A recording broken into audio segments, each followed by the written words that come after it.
శ్రీకాకుళం పోరాటం చేసిన జగన్మోహన్ రెడ్డి చూస్తుంటే కిరిమిల్ని పరామర్శించడం, అదేవిధంగా ఆ ఒక్కటి తప్ప స్థితిని తప్ప స్థితి ప్రారంభించిపోయి చివరికి జైలు కూడా పోకుండా ఆయన తిరిగి వచ్చే పరిస్థితి ఏర్పడింది. ఇప్పుడు కూడా జగన్మోహన్ రెడ్డి ఆయన చెల్లెలు ఈరోజు ఆపరేషన్ జరిగింది, హాస్పిటల్లో ఉంది, చావు బతుకుల మధ్య ఉంది. కనీసం ఆయన పరామర్శించాలనుకుంటలేదు కదా. ఈరోజు పాదయాత్రలో బ్రహ్మాండంగా పనిచేసింది, ప్రతి రాష్ట్రం అంతా పాదయాత్ర తిరిగింది. ఆమెని నీ ముఖ్యమంత్రి కీలక పాత్ర పోషించింది. ఆమెని కనీసం మాట వరుస కూడా పరామర్శించాల. కాకపోతే ఈ క్రిమినల్స్ మనిషిని చంపిన వ్యక్తిని పరామర్శించడం పోయి చివరికి జైలు బయట నుంచే పెట్టించారంటే ఈ మనస్తత్వం మంచి మనస్తత్వం అర్థమవుతా ఉంది. ఈరోజు శ్రీల అప్పారావు కొడుకు మర్డర్ చేస్తే, వ్యాసం చేస్తే దాన్ని కేసు పెడితే పోలీసులు మాట్లాడడం పైన వ్యంగ్యంగా మాట్లాడుతున్నారు. చాలా బాధగా ఉంది. నిజంగానే గత ప్రభుత్వంలో ఈయన ఉన్నప్పుడు పర్యటన కూడా మొత్తం క్రిమినల్ పర్యటన తప్ప ఇంకేం లేదు.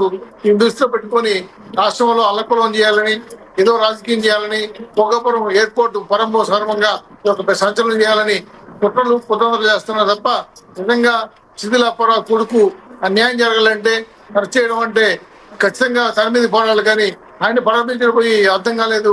చాలా రకంగా చెప్పాలంటే పూర్తిగా ఆయన కొడుకు తప్పు చేశాడు, దానికి పోలీసులు ఇచ్చేస్తారు, కోర్టుకు వెళ్తారు, జైలు పడతారు. కాబట్టి ఇవన్నీ చూడాల్సిన పోయి దానికి పరామర్శించబోయాడంటే చాలా ఆశ్చర్యంగా ఉంది, చాలా బాధగా ఉంది కూడా. ఈరోజు అభివృద్ధి పక్కన పెట్టేసి కేవలం శ్రీకాకుళం పక్కన పెట్టాడంటే ఈయన తెలంగాణ బెంగళూరు నుంచి అప్పుడప్పుడు రావడం, పర్యటన చేయడం తప్ప ఇంకేం కార్యక్రమం ఏమీ లేదు. పూర్తిగా కూడా ప్రజల కార్యక్రమాలు వదిలేశాడు, ప్రజా కార్యక్రమాలు వదిలేశాడు. అసెంబ్లీకి రావడం లేదు, అసెంబ్లీకి పాల్గొనడం లేదు. ఇవన్నీ చూస్తుంటే సొంత ప్రయోజనాలకు తప్ప వేరే ప్రయోజనం కాదని, రాజకీయ ప్రయోజనం తప్ప ఏ రకంగా కుట్రలు తప్ప అభియోగాలు తప్ప ఏమీ లేదని స్పష్టంగా కనబడుతోంది. మేము ఖండిస్తున్నాం. టీడీపీ నేతలు కారులో ఉండగానే డ్రైవర్ యాక్సిడెంట్ చేస్తే తప్పించి మీరు కూడా అలా చేశారు, ఒక్కొక్కరికి ఒక్కొక్క న్యాయమా అని మాట్లాడుతున్నారు. జగన్మోహన్ రెడ్డి గారు మాట్లాడింది విన్నారు కదా, మీరేమంటారు దాని గురించి? గతంలో టీడీపీ నేతలు ఈ రకంగానే చేశారు, మీకొక న్యాయం మాకొక న్యాయమా అంటున్నారు. అది నిజంగా సార్. ఎందుకంటే ఆ యాక్సిడెంట్ సంఘటన వేరు, ఆ అభ్యర్థులు వేరు. దాన్ని అరెస్ట్ చేశారు, జైలు పెడతారు. దాన్ని కావాలని మెన్షన్ చేయడం అంటే సాగు చెప్పడం తప్ప వేరే మార్గం కాదు. దాని మీద ఎవరైనా కానీ, ఆ తప్పు చేయడం ఎవరైనా కానీ మా కూటమి ప్రభుత్వంలో ఎంతటి వారైనా సరే ఖచ్చితంగా చర్య తీసుకుంటాం, కేసులు పెడతాం, జైలు వేస్తాం. కాకపోతే కేసులు పెట్టాల్సిన అవసరం అయితే పరిశీలించి విచారించి చేయాల్సిన అవసరం ఉంది.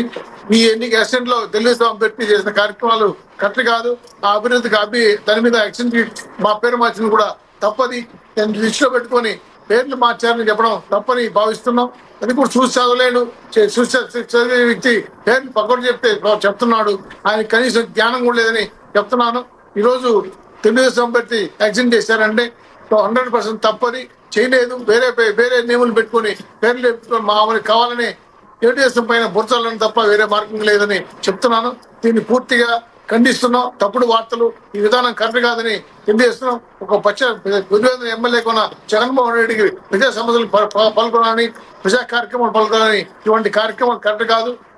నేరస్తుల్ని పరామర్శించుకోవడం, జీవితంగా తేగ పెట్టుకోవడం, శవరాజకీయాలు చేయడం అనేది కరెక్ట్ కాదని మళ్ళా కూడా మీరు ఒకటి అన్నారు చౌదరి గారు, ఏదైతే భోగాపురం ఎయిర్పోర్టుకు సంబంధించి అది బయటికి మంచిగా పేరు రాకూడదని ఇలాంటి కార్యక్రమాలు కుట్రలు పన్నుతున్నారని, భోగాపురం ఎయిర్పోర్టుకి శంకుస్థాపన చేసిందే నేనని చెప్తున్నారు కదా మరి జగన్మోహన్ రెడ్డి గారు. సార్, భోగాపురం ఎయిర్పోర్ట్ గురించి మాట్లాడాలంటే 2019లో సీఎం చంద్రబాబు గారు ప్రారంభోత్సవం చేశారు. ఆ కార్యక్రమంలో ఈ తర్వాత అధికారంలోకి వచ్చిన జగన్మోహన్ రెడ్డి 80% భూములు అప్పుడే సేకరించారు. దీంట్లో 26 పనులు, 25% కూడా పనులు పూర్తి చేయాల. ఇప్పుడు మళ్ళీ 80% పనులు మేము పూర్తి చేసాం. ప్రధానమంత్రి నుంచి పరామర్శం చేస్తున్నారు. ఎయిర్ బస్ కూడా ఎర్ర బస్ కూడా ఎయిర్ బస్ కి ఎట్ వస్తుందని వ్యంగ్యంగా మాట్లాడిన సంఘటనలు మనం చూసాం. ఎందుకంటే రోడ్ లేదు, అనేక సమస్యలపైన పోరాడుతున్నారు. దీన్ని కావాలని విశాఖ ఎయిర్పోర్ట్ లో ఈగలు దొరుకుతున్నారు, ఇక్కడికి ఎయిర్పోర్ట్లు కావాలని ఏలం చేసే సందర్భం చూసాం. కాబట్టి ఉత్తరాంధ్రకి మేము ఒక మంచి కార్యక్రమం చేస్తామంటే, భోగాపురం ఎయిర్పోర్ట్ చేస్తామంటే దాన్ని అభినందించాల్సి పోయి వ్యంగ్యంగా మాట్లాడిన కరెక్ట్ కాదు. దాన్ని డెవలప్ చేయాలని ఈ కార్యక్రమాలు చేయడం ఇంకా ఘోరంగా ఉంది. దీన్ని పూర్తిగా చూస్తుంటే ఇది డామినేషన్ చేయడానికి, కార్యక్రమం చెడగొట్టడానికి చేస్తున్నారని కుట్రబంతాలని అభియోగం ఉంది. ప్రధానమంత్రి కార్యక్రమం పెద్ద ఎత్తున వస్తున్నారు, ప్రచారం తెలుగుదేశం పార్టీకి వస్తుంది కాబట్టి దీన్ని రాకుండా చేయాలంటే ఏదో ఒక పేరుతో శవరాజకీయాలు నిందితులు పరామర్శించడం చేయాలి కాబట్టి ఈ కార్యక్రమం చేస్తున్నారు. కరెక్ట్ కాదు. భోగాపురం ఎయిర్పోర్టు ఈ రోజు ఉత్తరాంధ్రకి ఒక మంచి కార్యక్రమంగా, అభివృద్ధి కార్యక్రమంగా, సంక్షేమం అభివృద్ధి కార్యక్రమంగా చేస్తున్నాం. మేము తెలుగుదేశం పార్టీ కుటుంబ ప్రభుత్వం 80% పనులు పూర్తి చేసాం. మీరు మీ భోగాపురం ఎయిర్పోర్ట్ లో 500 ఎకరాలు ఎనికి తీసుకున్నారు. ఇప్పుడు అది కూడా మేము ఇచ్చి అభివృద్ధి కార్యక్రమంలో భాగంగా మళ్ళీ ఎయిర్పోర్ట్ చేస్తున్నాం. అన్ని ఎయిర్పోర్ట్లు ఈ చెన్నై, హైదరాబాద్ పోనీయకుండా విశాఖ నుండి పోవడానికి ప్రయాణ సౌకర్యంగా ఉండడం కోసం ఎయిర్పోర్ట్లు నిర్మించాం. దాన్ని ఇంటర్నేషనల్ కనెక్టివిటీకి వస్తూ ఉంది. ఆ కనెక్టివిటీ ఉపయోగించుకుని విదేశాలకు కూడా పోవచ్చని భోగాపురం ఎయిర్పోర్ట్ లో ప్రతిష్టాత్మకంగా చేస్తున్న కార్యక్రమాన్ని చేపట్టడం అవుతోంది. ప్రధానమంత్రి ప్రారంభించబోతారు. ఈ కార్యక్రమాన్ని ఎట్టయినా సరే అర్వాస్పాలని చేస్తున్న కుట్రలో భాగంగా ఏ కార్యక్రమం లేదు కాబట్టి భోగాపురం ఎయిర్పోర్ట్లు ఎవరిని చెప్పినా రేపు ప్రారంభం జరుగుతామని, రాష్ట్ర అభివృద్ధికి దోహదపడుతుందని, ప్రయాణాలకి అదే రైతుల పంటలు ఎగుమతి చేసుకోవడానికి కూడా ఉపయోగపడుతుందని భోగాపురం ఎయిర్పోర్ట్ ని రోజు ఉత్తరాంధ్రలో శ్రీకాకుళం జిల్లాలో, అల్లూరు సీతారామరాజు జిల్లాలో ప్రారంభిస్తున్నారు. ఇది ఒక రకంగా చెప్పాలంటే మంచి ఉపయోగకరమైన కార్యక్రమం కాబట్టి దీన్ని అభినందించాలని దాని కరెక్ట్ కాదని రాజు గారి మీద కావచ్చు, అదేవిధంగా మరికొంతమంది మాజీ మంత్రుల మీద మీ ప్రభుత్వం కక్ష కట్టింది అని కూడా మరి జగన్మోహన్ రెడ్డి గారు కావచ్చు, వైసీపీ నేతలు ఆరోపిస్తున్నారు. నిజంగానే కక్ష కట్టిందంటారా? తప్పు చేస్తే ఎవరిని వదిలిపెట్టేస్తారు. ఎందుకంటే తప్పు అనేది ఎవరైనా ఎంత వాడైనా మా పార్టీ వాళ్ళైనా ఒప్పుకోం. దీంట్లో ఎవరైనా సరే శిక్ష అర్హులు కాబట్టి తప్పు ఉంటేనే మేము శిక్ష పడతాం, శిక్షణ ఏర్పాటు చేస్తాం. కాబట్టి పోలీసులు, యంత్రాంగం, ప్రభుత్వం దాని పని చేసుకుంటూ పోతుంది. తప్పు చేయని వాళ్ళు ఉప్పు నీళ్ళు తాగినట్టు మేము ఎందుకు అడ్డుపడతాం? తప్పు ఎవరిని చేయనా వదిలిపెట్టాం, ఎవరు ఎంత వాడినా వదిలిపెట్టామని చంద్రబాబు ఎన్డీఏ గవర్నమెంట్ చెప్తా ఉంది. మేము తప్పు చేస్తే కూడా ఒప్పుకోవడం లేదు కాబట్టి ఖచ్చితంగా ఎవరు తప్పు చేశారు మేము తెలియజేస్తున్నాం సార్. రైట్, నేను మళ్ళీ మాట్లాడతాను. అందుబాటులో ఉన్నాను సార్. మనతోటి ఎల్ఎం మోహన్ రెడ్డి గారు ఉన్నారు, వైసీపీ అధికార ప్రతినిధి. ఆయనతో మాట్లాడదాం.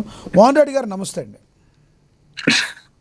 అశ్విన గారు, మీకు, శ్రీనివాస్ చౌదరి గారికి, అదేవిధంగా పాల్గొంటున్న మన కృష్ణవేణి గారికి, అదేవిధంగా అక్షర సత్యం గారికి, చూస్తున్న ప్రేక్షకులందరికీ హృదయపూర్వకంగా నమస్కారం అండి. ఎస్, మీ డిబేట్లోకి వెళ్ళే ముందు మంత్రి గారు మాట్లాడిన బయట ఒకటి ప్లే అవుతుంది, చూద్దాం. ఒక పేదవాడికి అన్యాయం జరిగిందనో కాదు ఆయనకి అక్కడికి వెళ్తుంది. సాక్ష్యాల్ని చట్టవిరుద్ధంగా తారుమారు చేసి ఒక పేద వ్యక్తి మరణానికి కారణమైన వ్యక్తిని, యువకుడిని తప్పించడానికి ప్రయత్నం చేసిన వ్యక్తిని అరెస్ట్ చేస్తే చట్ట ప్రకారం ఆయన్ని పరామర్శించడానికి జగన్మోహన్ రెడ్డి గారు వెళ్తామంటే ప్రజలందరూ కూడా ఆలోచించాలి. ఒక పేద కుటుంబం గొర్రెల కాపరని పేరే కానీ కనీసం ఒక 5 గొర్రెలు కూడా సొంత గొర్రెలు లేని వ్యక్తి దానయ్య గారు. ఆ